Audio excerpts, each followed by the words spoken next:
पाणथळ दिन. जागतिक पाणथळ दिन हा वेगवेगळ्या पद्धतीनं साजरा केला जातो.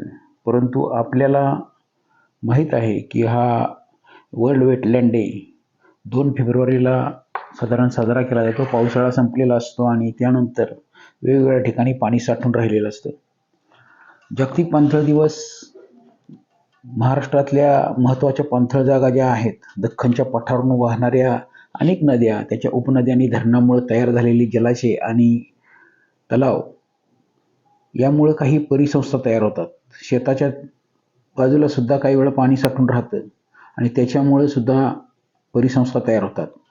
पाणथळ परिसंस्था ही पक्ष्यांना, कीटकांना, सस्तन प्राण्यांना उपयोगी ठरते.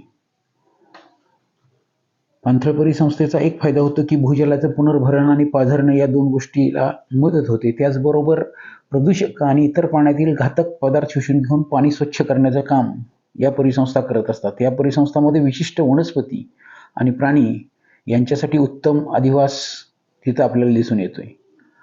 वेगवेगळ्या प्रकारे पाणी साठून राहिलेलं असतं आणि साठून राहिलेलं पाणी हळूहळू कमी होत जातं आणि काही ठिकाणी दलदलयुक्त किंवा पाणी स्थिर राहिलेलं आपल्याला दिसतं. या स्थिर पाण्यामध्ये शेवाळ वाढतं, इतर त्याच्यावर आधारित असणाऱ्या अन्नसाखळ्या वाढतात. परिसरातील अनेक पक्षी, बदकं, बगळे, करकोचे या ठिकाणी गोळा झालेले दिसतात. पण जसं पाणी आटतं तसतसं तो तलाव किंवा नदीचा भाग कोरडा पडायला लागतो. पण त्याचवेळी दलदलीमध्ये किंवा पाणी साठून राहिलेल्या जागेमध्ये किंवा शेजारपाजारच्या शेतांच्या मध्ये पाणी साठून राहिलं असेल तर तिथं जागतिक प्रकारचे वेगवेगळ्या ठिकाणचे पक्षी आलेले आपल्याला दिसून येतात. काही वेळा स्थानिक पक्षी, खंड्या किंवा शिकारी पक्षी तिथं आलेले दिसतात. कारखान्याचं पाणी असेल किंवा खेड्यातलं असेल, शहरातलं पाणी असेल, नद्या असतील किंवा गटारीचं पाणी पण साठून पाणथळ जागा काही ठिकाणी तयार झालेल्या आपल्याला दिसतात. अशा ठिकाणी शेकाटीसारखे पक्षी आलेले दिसतात. सुगरणीसारख्या पक्ष्यांनी घरटी केलेली दिसतात. त्याचबरोबर सर्व पक्षी पाणथळ परिसंस्थेचा महत्त्वाचा घटक आहेत, कारण ते पाण्यातील अन्नसाखळ्या ज्या आहेत त्यांना जोडणारा एक महत्त्वाचा दुवा म्हणून काम करत असतात.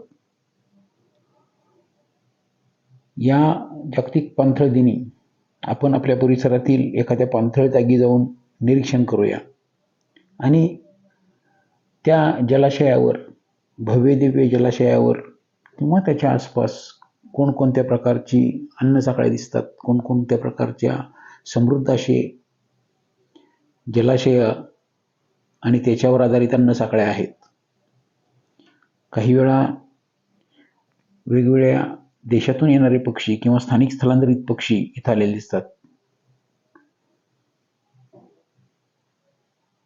करकोचे असतील किंवा चिखल्या पक्षी असेल, शेकाटी असेल, बदकं वेगवेगळ्या प्रकारचे येतात, तुतवार पक्षी आहे,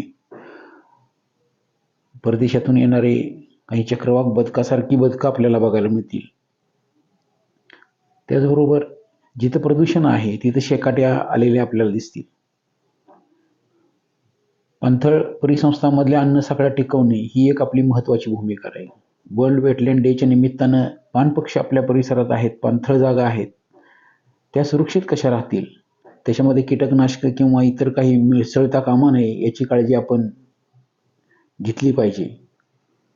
पाणथळ जागा जर वाचवल्या तर अनेक अन्नसाखळ्या टिकून राहणार आहेत. आवाक पक्षी असतील किंवा करकोचे असतील, त्याचबरोबर त्या परिसरामध्ये वेगवेगळ्या प्रकारच्या खंड्यांच्या म्हणजे किंगफिशरच्या जोड्या आपल्याला बघायला मिळतील.